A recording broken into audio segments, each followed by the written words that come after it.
So, this one's going to be about edges, and it is also going to be about storytelling, because I found a pretty interesting article from the ideas.ted.com site about storytelling.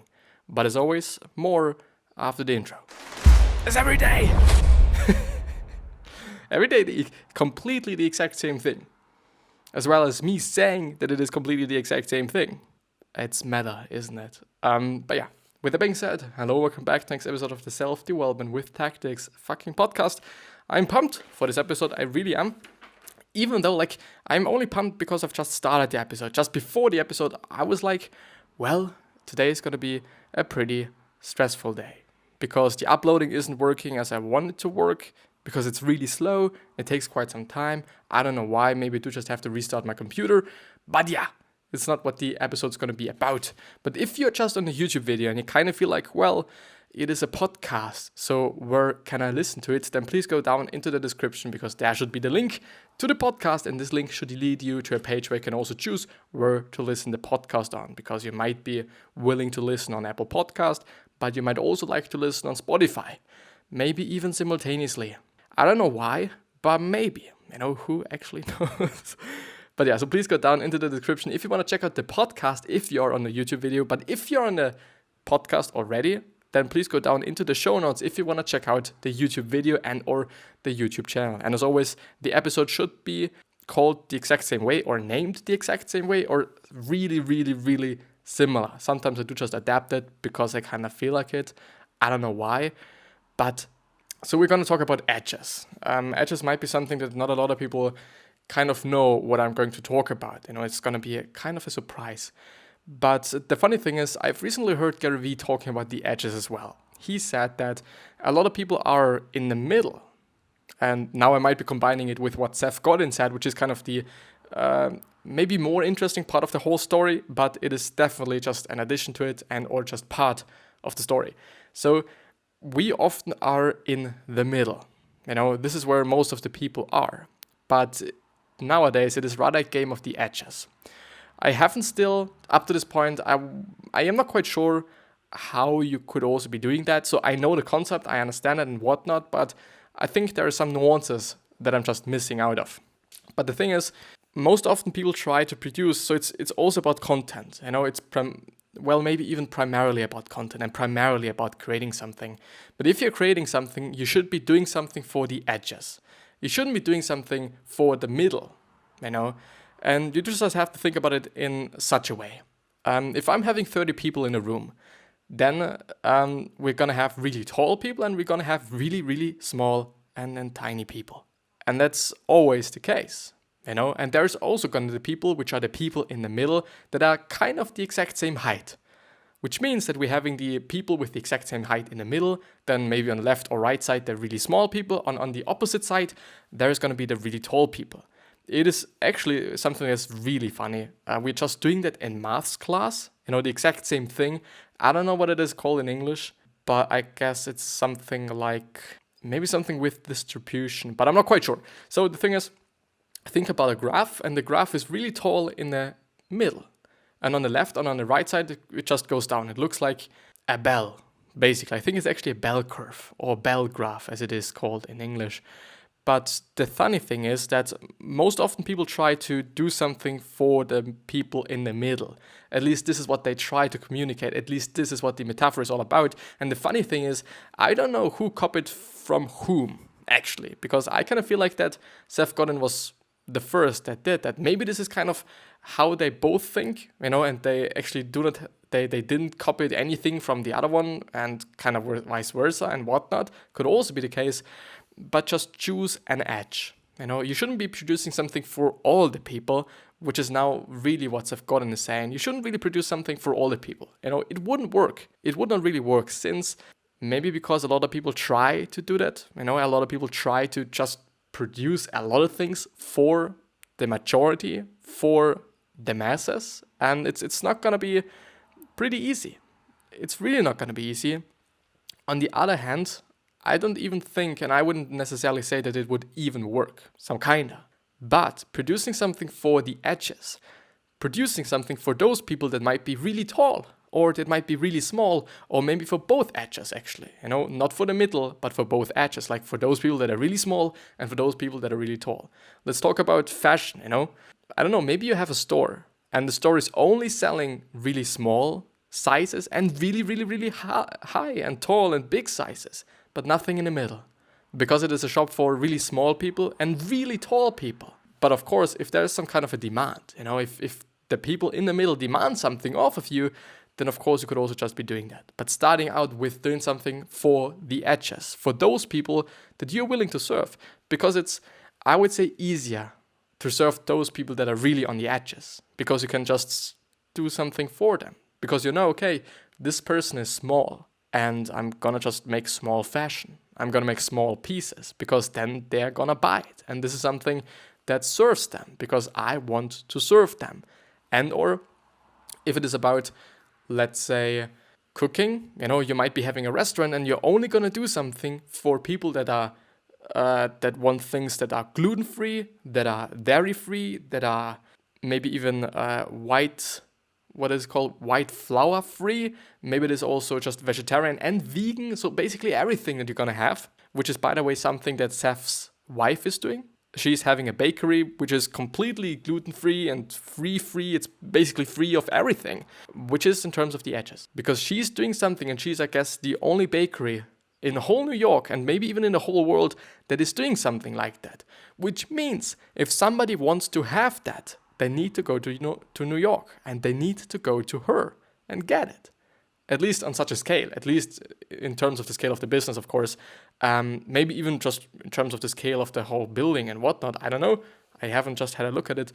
But yeah, I think I've actually been able to communicate that in a pretty interesting way. Even though I didn't really know what I'm talking about. I understood the concept, but there was a little bit of being philosophical about it. But I hope you have understood it, and I hope that you're also trying to not do something for everyone, because this is also something that plays into it, is the 1000 true fans theory by, I think he's called Dan Kelly, if I remember that correctly. And it is something that Tim Ferriss was talking about or has been talking about. And it is definitely also something that Seth Godin was talking about as well. I wouldn't necessarily say... Well, Gary Vee is also talking about it, but not really consciously. He's often talking about having a podcast about Smurfs. And this podcast is probably not gonna just be watched by everyone or be listened to by everyone, because not everyone is interested in the Smurfs. But he still says that he could be doing that, and he could still just be pretty successful while doing it. But the whole concept of the 1000 true fans is that you only need 1000 true fans. True fans are people that are gonna buy everything that you're doing. If you're on a concert, they're gonna come. If you are having, you're opening a bakery, they're gonna come and they're gonna buy some bread. Whatever you're doing, they're gonna be there. Whatever you're putting out, they're gonna buy that. And let's think about that. If you're having 1000 true fans and and everyone pays $100 per year, you're gonna make 100K. If I've calculated that correctly, which I'm not really sure of because I'm really not good at that. But you only need such an amount of people. You do not need anybody. It is something that a lot of people talk about, and a lot of people kind of assume that you need to have that, but it is really not the case. It really is kind of definitely one of the things that people think, and this is just what the masses think, but it is definitely complete bullshit in the end. So let's get into the ideas.ted.com article. I do hope that I'm able to finish with that, but I think it should be fine. So it's from the We Human section once again. It is actually maybe the best section, but Storytelling is a powerful communication tool, and here's how to use it from TED. So maybe they've just been talking to TEDs, or it is a masterclass. It seems to be some sort of a class. And this one is by Chris Anderson, and it was published on November the 11th, 2019. So many of the best TED Talks are built around stories, with speakers' personal anecdotes helping them bring their ideas to life. Here, a TED Head curator Chris Anderson provides us with some storytelling do's and don'ts, plus news about the TED Masterclass app. After watching a great TED Talk on TED.com, many of us have wondered, could I do it myself? Could I give a TED Talk? And by the way, I've never actually been thinking about it that much, but Seth Godin was talking about TED Talks, and he said that your first speech is not going to be a TED Talk. It's going to be because the thing is, he actually paid for his first talks and for his first speeches, which is quite interesting, because nowadays he gets paid quite a lot for giving a speech, for giving a talk. But a TED Talk is actually something that's pretty prestigious. It is nothing that's like, this is just TED Talk and here you go and here you have it, just do it. It really is not the case. And I've never been thinking about it since, I don't know, there's so many TED Talks. I don't know why, actually. Even just the quality isn't bad and whatnot, and there's always just such a lot of people. But I've never been thinking about it. So now is your chance to find out. The new TED Masterclass app, available for the Apple Play Store and also for the Apple Play Store, for the Google Play Store, and also for the Apple App Store, is designed to help you develop and share your best ideas at TED-style talk. Guided by TED curator Chris Anderson, based on his book TED Talks, the official TED guide to public speaking. The app-based course features 11 animated lessons that break down the public speaking techniques that TED speakers use to present their ideas. Developed by TED Ed, the course also features a library of full-length TED Talks from Brené Brown, Brian Stevenson, Susan Cain, and others to reinforce its lessons. In this post, which is adapted from the TED Masterclass app and his book, Anderson discusses how we can learn to use storytelling to elevate our speeches, presentations, and talks. And I wouldn't necessarily say that these are the only areas in life where you can use this knowledge, but I guess also when you're designing something, also when you're making something, also when you're just filming something, storytelling is always something that's quite important. And I've been also interested in, but resources, I don't know, there's not just a bucket list guide to how to do it. It's a little bit more complicated. But maybe this article is a really good one. So I'm gonna read. The best evidence from archaeology, I don't know, and anthropology suggests that the human mind evolved with storytelling. About 1 million years ago, our hominid ancestors began gaining control of the use of fire, and it seems to have had a profound impact on their development. It provided warmth, defense against predators, and the ability to cook food, along with its remarkable consequences for the growth of our brains. But it brought humans something else. Fire created a new magnet for social bonding and drew people together after dark. In many cultures, one form of fireside interaction became prevalent, which is storytelling. It is no surprise that many of the best TED Talks are anchored in storytelling, since it is something that's so deeply rooted in our brains, as they pointed out, which is something that I'm just gonna believe now. But when it comes to sharing a story as part of a presentation or speech, there are 4 key things for you to remember. Base it on a character your audience can emphasize with, or around a dilemma your audience can relate to. Build tension, whether through curiosity, intrigue, or actual danger. Offer the right level of detail. Too little and the story is not vivid. Too much and it gets bogged down. And with a satisfying resolution, whether it is funny, moving, or revealing. Of course, it is all in the execution. Before speaking in front of a group, it is really worth fine-tuning your stories. Or our stories. Mixing up German and English once again. Ladies and gentlemen. Including the stories from our own lives, many of us overstuff them with details that are important to us, but a wider audience just doesn't need to know. Building your talk around a single story can offer huge benefits. The personal story is the simplest, easiest to prepare type of talk. After all, you know your story and you know more about it than anybody else in the world. Or anyone else in the world. A personal story will also create empathy with your audience. Your through line is taken care of. It is simply the narrative arc of the story. But there is one trap that you must avoid. Your overall goal as a speaker is to give, yet personal stories sometimes fail to do that. They may entertain or intrigue or boost your ego, but they don't automatically give the audience something they can walk away with, such as insights, actionable information, perspective, context, or maybe even hope. One of the biggest reasons we turn down applications to speak at TED is when they offer compelling anecdotes, but no central idea that wraps their narrative together. This is heartbreaking because the speakers are often fascinating people, but without a good idea, It is an opportunity missed. The key shift needed is an artful edit of your journey that links together critical moments in a way that someone else can derive meaning from them. If your journey reveals something powerful you've learned, and if each step is revealed with humility, honesty, and vulnerability, it is a journey that other people will gladly make with you. There's one other non-negotiable essential if you're telling your own story. It has to be true. This may seem obvious, but people sometimes try to impress their audience by exaggerating or fibbing precisely because they know a story can have so much impact. You must resist this temptation. When you combine a truthful story with a desire to use it for the benefits of other people, you will be giving your listeners an extraordinary gift. In her TED Talk, psychologist Eleanor Longgen, was willing to share how she began hearing voices in her head while she was at university. It led her to being diagnosed with schizophrenia, institutionalized and driven to the point of suicide. Her story also is revealing, but she builds it so people leave her talk with inspiring insights on schizophrenia, mental illness, and how we might rethink our responses to them. Here's a part of her ending. There is no greater honor or privilege than facilitating the process of healing for someone, to bear witness, to reach out a hand, to share the burden of someone's suffering, and to hold the hope for their recovery.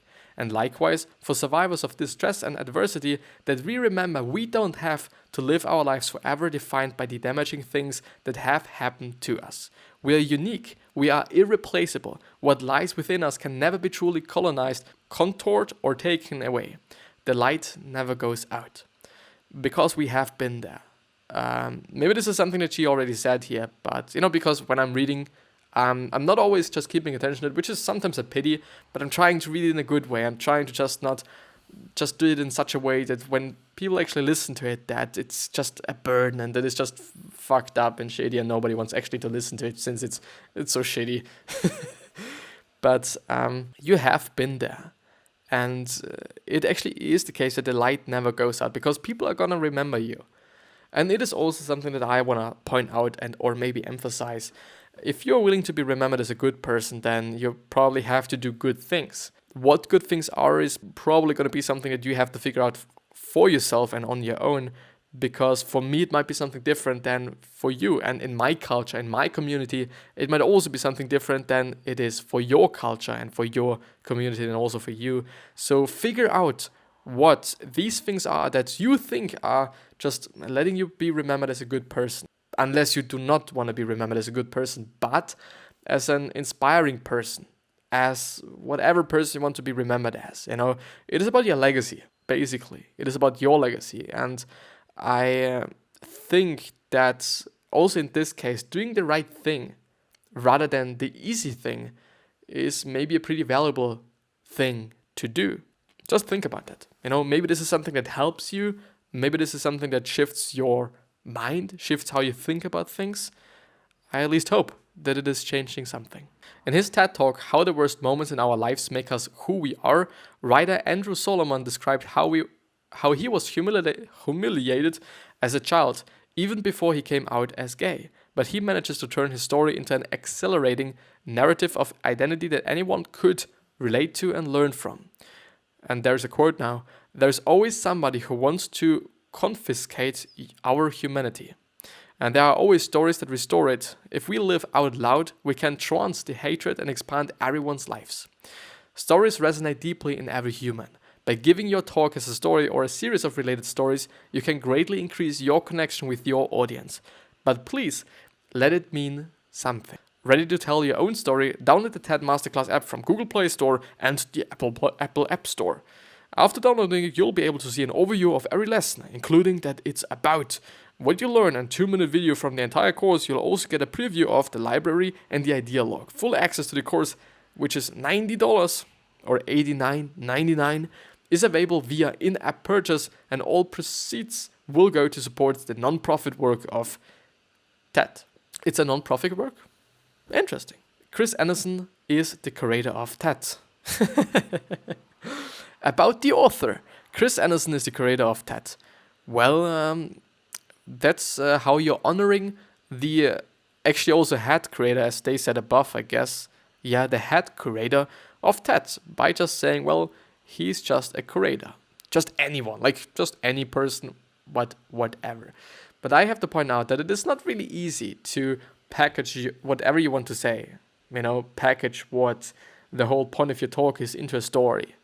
It is definitely not easy, and it definitely takes some tries. And I don't know, I wouldn't actually assume that the first talk that you're giving and the first speech that you're doing is going to be a good one, especially compared to those that you're just doing 100 days from this point. For example, just let's think about having a speech every single day. It's gonna do pretty good to you. And yeah, I think you will definitely progress, with everything that you're doing every single day. And I'm really a great fan of doing some things every single day. And I would also say that I'm able to better my English, better my speaking, and better my thinking through podcasting, through writing on my blog, through so many things that I am trying to do. And constantly there are more things that I'm willing to do, that I'm trying to do, but I'm grateful. I'm grateful that I am in a position and that people actually on the podcast, like if you're listening to this, I'm so appreciating that. I've seen that people started listening on the podcast and people also just started watching more YouTube videos, and it feels amazing. It is insane. It actually is so good, like even though it's not that much, compared to other people's podcasts, of course, but comparing yourself to other people doesn't make any sense, by the way. But it's not that much, not that much. It's still really, really a lot for me, since I've been doing it for more than a year, which is actually also not that much, but it's quite some work. And I kind of feel like that I have done something, I kind of feel like that I can look back and say, well, I did that, I built that. And it is maybe also something that happens to you as well, that in the first beginning, you're gonna feel like, well, I don't necessarily know if I'm proud of this. I don't necessarily know if this is something that I'm gonna show to my kids when they are grown up and whatnot. But after some time, you're gonna get better. After some time, you're gonna progress your craft. After some time, your craft is just gonna be better. It's just gonna be better. It's just you're doing it every single day. It has to be better. Of course, on some days, like the previous episode that I've recorded today, it wasn't as good as this one is, at least as I think about it. But it doesn't necessarily have to say or have to mean that it is actually the case, since I'm judging my work, and I shouldn't. Because I don't know what the people that I'm trying to serve actually want to have. Because I guess it's always going to be a surprising thing. Also something that Gary Vee was talking about, that it is also always surprising what people actually value. Because, I don't know, today I've actually posted a random TikTok video about just, I don't know, I was writing something and it was something meaningful. I'm always trying to do that, but I'm only was filming just some snow because it is snowing, and actually the train and those things, and it wasn't really like, I was actually expecting that it gets just one view and that's quite it. But it wasn't the case. It's always something surprising, I would say. But yeah, I do hope that I was able to just provide some sort of value. I do just hope that I read it in a good way. I think the reading today was actually relatively fine. But yeah, I'm going to see you the next time, I hope. So please subscribe to the podcast, and also please subscribe to the YouTube channel. It would really, really, really mean a lot to me, and I would appreciate it. And I mean, yeah, you get a lot from it or something. So yeah, I wish you the best health, happiness, and also success. And I also hope that you're going to remind yourself how you're going to be remembered, which basically means your legacy. Which means that you're just going to be a nice person, and then you're also going to be a nice person by probably the majority of the people. Of course, there are going to be some people that hate you or just dislike you, but maybe even hate you. It is what it is. Like, there's nothing to do about that. But yeah, 3 other questions that I hope that you're going to ask yourself are: why are you here? What are you trying to change? And what is bothering you the most? These 3 questions are hopefully going to show you your purpose in life, which is definitely important. And maybe it's also going to show you some business ideas, since a lot of businesses started out or a lot of CEOs started out with solving something that really pissed them off. And there's probably also something in your life that really pisses you off that isn't solved and fixed at this point in time. But yeah, I'll see you the next time. I at least hope. Thanks a lot again. I'm so appreciating that. Thank you. So this is the self-development with tactics. Book.